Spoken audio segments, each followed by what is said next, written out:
Well guys, welcome back to the channel. We got the Suburban in the garage. I got a call sooner than I expected that the lift kit and everything showed up, so I said, well, ain't no time but the right time to get this thing lifted up in the air. So I'm gonna kind of do a step-by-step walkthrough on how to put this lift kit in. It is a 4-inch rough country lift kit, as you see sitting on the ground. I'm not using blocks, I'm using all brand new springs on this vehicle. I just personally don't like blocks, plus my springs are saggy from this being a tow vehicle. I just figure I'll give you a little bit of a kind of a before and after too when we're done of what this thing sits on the ground to what the fender, bottom of the fender is. So the top of the trim molding, we're sitting at 34 inches on the rear. We'll check the other side while we're at it. I don't know what the concrete slab is. It's a little bit off, so it's about 34 and a half. So that could be in the concrete. Let's check the front. We're on the ground. We're sitting about 36 3/4 there. On the front, on the passenger side, we got new front springs as well for it. There's the wheels that are going, tires are going on it. So it's a little bit shorter there. Well, what I'm gonna do is I'm gonna go ahead and I'm gonna start on the rear first. Make it a little more easier on myself. I'm gonna go ahead and jack the body up high as I can get it on jack stands. Use a floor jack underneath the rear end to support the rear end. I'm gonna do one side at a time on the rear. So let me get it jacked up and I'll get right back with you and get the tire removed. All right, we're back. Got the wheels and tires off it. It is supported on a set of jack stands. Word of advice, put some blocks of wood front behind your wheels, because I mean, overall this is your parking brake, so when the transmission's in park, it will want to roll. So you need to make sure you support it on both sides. I do have a floor jack underneath the trailer hitch on the rear for extra support, so I'm pretty confident in where it's at. So next thing is we're going to remove that probably 3/4 bolt right there in the shock, and the upper housing right there. Remove them shocks on both sides, and start removing the U-bolts on top. There's 4 nuts on this side, 4 nuts on the other side. And now I'll let the axle come down. I'm going to have to support the axle with another floor jack in the middle to keep it from hitting the ground when I start loosening them up. So let me get the shocks off and I'll come back with you. All right, as you see, got both shocks removed. They come out real easy. They've been replaced before, so that's a good sign. Someone actually probably took time and put maintenance to it. I took some BP Blaster, sprayed down my U-bolts, my nuts, my front leaf spring holder right there, and my rear shackle on the back. These bolts for these U-bolts are 5/16, so let's give it a shot and see what happens. I know they ain't never been off, so it's gonna be interesting to see if this old gun will pull it.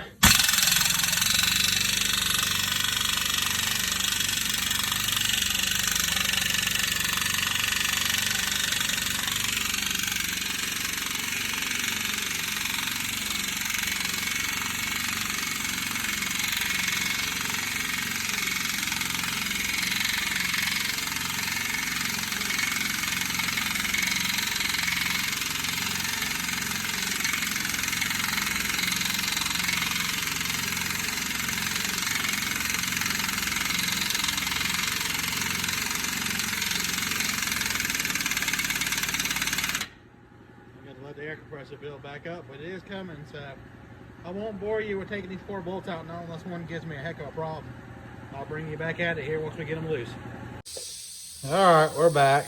To say that getting them U-bolts off would be easy with an impact gun is wrong. I'm trying to do this with basic tools, just like somebody would have at their home. I do have access to a cutting torch and other stuff, but I just want to see and show you how you can actually do this at home in your driveway. I mean, it can be done. It's a pain in the butt. I did have to cut one of them off, as you see right there, the one shorter on the left side. The other bolts come off. I ended up using that big long piece of pipe right there on my drive, on my 3/4 drive, and taking them off. I'm sorry, 1/2-inch drive, taking them off.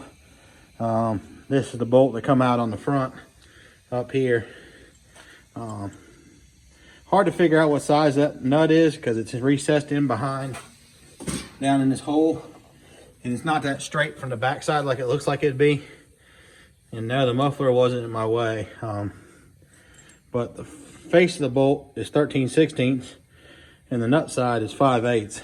I don't know why they did that, but they did. So, but the bolt looks in good shape. It wasn't stuck in there or nothing like that, thank God. Now onto the fun part. As you see, the rear shackle doesn't have no room to take the upper nut and bolt out because it's up against the body. So I'm wondering if I gotta pull the bottom. Let me try to get you around. Pull the lower bolt out, I guess, of the shackle and do it out here on the ground, I guess, is what my plan is gonna be, because I don't see any other way of getting it out. Not unless I pop the front spring out right there, take it off the pin and let it lay forward. I don't know if it'll lay down enough to get it out or not. So let me see what it's gonna take, and I'll come back with you a little update here in just a second. So, but it's going along pretty well. I mean, I'm just taking my time. I ain't trying to kill myself. Sounds like I ran a marathon pulling that bar, but it was a workout. I feel like I was rowing a boat, but we're getting there. So it's slow but surely. I ain't no rush to get it done and take my time. So I'll be back here in a minute. Let's see what we gotta do to get this back bolt out. All right, as you see, same thing, 13/16, 5/8 on that lower shackle bolt right there. I went ahead and lowered the rear end down. The front one popped out, so we're just gonna pick the spring up and set it out here, and we'll do a little comparison between the two, see what the difference of them is. Like I said, this is all original stuff from 1991, so this was a tow vehicle, so you know they're pretty well worn out. So let me pick it up and set it out here, and we'll get a comparison. There you have it, it's out. I hope y'all can see the difference of the arch and the springs versus what we're gonna put back in there. Quite a bit difference. I mean, you can see them springs have almost laid flat. Well, they definitely had their dues. They were done for. I should ride a heck of a lot different. Probably a lot stiffer too. That's okay. We're gonna go ahead and probably pull that bolt out, switch it over to the other side, and get it set back in there, and I'll get you a video of it sitting back up in there, see what I gotta do. I'm afraid I'm gonna have to jack the body up more to get it to go in there. I got the rear end sitting on the floor jack, a little floor jack, because I'm just doing one side at a time. So I'm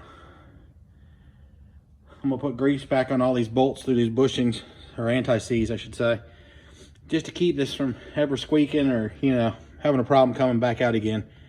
It's cheap and it's a dang easy way, you know. You'll thank yourself in the long run if you plan on keeping this vehicle. So let me get this bolt switched out right here on this lower shackle, or the rear shackle I should say. Get it switched over to the other one and get it set back in there. All right, I got this thing halfway in there. See, I got the front bolt started in it. It is sitting down on a leaf spring perch. I gotta hammer that triangle back over a little bit. Well, I ran into a problem. Look at the distance between that right there and where it needs to go. And I'm already starting to come off my jack stands, and I got blocks under them. So word of advice, if you're going to be doing this lift kit yourself in your yard, you might want to invest in some pretty tall jack stands. Trying to figure out if I could get the floor jack out from underneath there, maybe let it down enough. It'd be really close, I don't know. But what I think I'm gonna do is we got a big 80 horsepower John Deere tractor sitting over there with a front end loader on it and a set of forks. I think I'm gonna grab the back of this thing and just lift it up slowly and see if I can get it in there. I know it's not the right way of doing it, but I think it'd be the safest way of doing it, because I don't trust my floor jack with a block of wood underneath my reese hitch to go up much more. That was just kind of my safety, you know, case something happens, because I am here by myself. I don't have nobody to help me, so I try to overthink everything and try to be safe as I possibly can, and you need to do the same as well if you're by yourself. I always keep my cell phone within reach in case something happens. God knows, you never know what's going to happen, you know. I mean, you're jerking and pulling on something, all it takes something to break, pop, ping. You could be in a world of hurt and quick, you know. So you always got to think safety. So I think I'm going to get the tractor fired up, and I'll get you some video of it. I know y'all are like, yeah, I want to see how he's going to do this. Me too. I'm thinking about it really hard how I'm going to do this, but I don't want to take the other side off because it's kind of my alignment right now, and I don't want to pull the drive shaft out of the rear end or the transfer case, you know. So let me get the tractor fired up and see what I can do, and I'll get some video of it. Well, I hate to spoil it, but I didn't have to use the tractor. What it was, the leaf spring was touching the exhaust tip, so I had to cut a notch in it and push it down. I called the muffler shop. He said, do whatever you need to do. He guess will take care of it. He said, ain't no big deal. As you see, it's in. One side is done. So I was putting the U-bolts on, but I can't because when it's let so high in the angle of the rear end, because the other side's still up, it won't let me line the pins up. So what I'm gonna have to do is I'm gonna have to go over there and actually loosen that rear end up, the U-bolts on that side, let it down, tighten this side up, and then I can go over to proceed on that side to change the leaf spring. But man, is this thing gonna be big. At least it looks like it now. I mean, standing back looking at it, I mean, that axle's on the ground, and I mean, it comes up, shoot, middle of my stomach. That's gonna be a big joker with them big tires on it. Hopefully it'll lay out a little bit, but we'll see. So I gotta get the bolts tightened up on the front. One up here, I'm gonna get it tightened up, and I'll go to the other side and let the U-bolts loose on it or see what it takes to get them out, and I'll update you here in a second. Let me get them other U-bolts out and we'll see what it contains of. Well, as you can see, I got the U-bolts in. Got the bolt tightened up front. It's all put back in. You can see the other side is sitting on a jack stand. I ended up just cutting the U-bolts. Heck, we're trying to sit there and torque on them and pull and grunt all day. It's not worth it. Just get you a cheap Harbor Freight grinder and a cutoff wheel. Hit them, 5 minutes, it's gone. I mean, it's simple and easy. Just note to yourself, pay attention to your leaf springs. See the little triangle blocks at the very bottom right here? See how the back side, it puts your pinion angle to keep it straight and nice. I'm gonna go back and torque these with a torque wrench. The instructions to this rough country lift are really nice. It gives you a lot of detail. Good pictures. I mean, it's pretty simple. I mean, I'm really happy with how it went. I mean, it's not really been fighting me too bad. I mean, I hate the exhaust. Has to be redone in the back, but I mean, it is what it is. We'll get that taken care of. Ain't no problem. But we're gonna go to the other side, and we're gonna actually go ahead and remove the leaf spring and repeat the same thing on the other side. It did come with new U-bolts, so we'll go ahead and get the shock put on this side too before I move to the other side. Well, there you have it. Got the other side out. Wasn't too bad. I didn't have to remove the shackle on this side because I had room, because on the Suburban it has that spare tire mount. So couldn't do nothing with that. But yep, there's one more spring and one more shock, and put some U-bolts back on it, and we'll get it lifted back up in the air, and let's see how big it really is in the back. So stay tuned here. We'll get this other spring in. Well, there you have it. Both sides, both shocks, all the new U-bolts are in stock, in place. That's gonna about conclude for this video for today. On the rear, I am gonna jack it up and put the tires on it, and that'll be the end of the day for this video. Stay tuned tomorrow. We'll go ahead and install the front. So if you like it, smash the thumbs up. Like I say, give me a comment. If you got questions, I'll be glad to answer them. So far, I've got really lucky how easy everything's come apart, considering it's never been apart. So yeah, subscribe if you like this stuff. We're trying to get more how-to videos on the channel and still continue to do a couple little walk arounds with some old vehicles as we find them. So I hope you enjoy the content. So we'll catch you here shortly, and I'll give you a video here real soon of the tires on it and how high it really sits leveled out. Well, there you have it. Threw a couple lug nuts on, waiting for my new ones to come. What a difference, holy cow. Let's see if I can step back and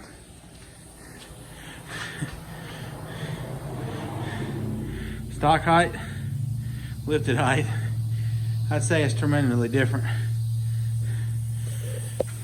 Really happy with it. I know it'll come down a lot once the front gets lifted up. As you can tell, it's definitely gonna be a high ride truck. It'll look really good, I hope. So, all right, guys. Well, I'm gonna end it here. It's getting dark out here. Still got snow on the ground in North Carolina, and it's cold tonight, so I ain't got no heat in the shop. So I'm gonna call it a night, and I'll get back at it tomorrow, and we'll get the front springs put up underneath this thing, and the dual steering stabilizer, the drop sway bar end links on it. We'll get all that put together on it, and hopefully maybe tomorrow we can take it for a test drive. So it's got, like I said, it's definitely got to go back to the muffler shop first before we drive it very far. So, and the alignment shop too as well. So, well, hope you enjoyed it. I know I did. It was not as bad as I expected it to be. I mean, I'm about 3.5 hours into it right now, and it calls for a 6-hour job to do it. So I think I might be on time. I don't know. So, all right. Well, I appreciate it, and we'll catch y'all on the next one.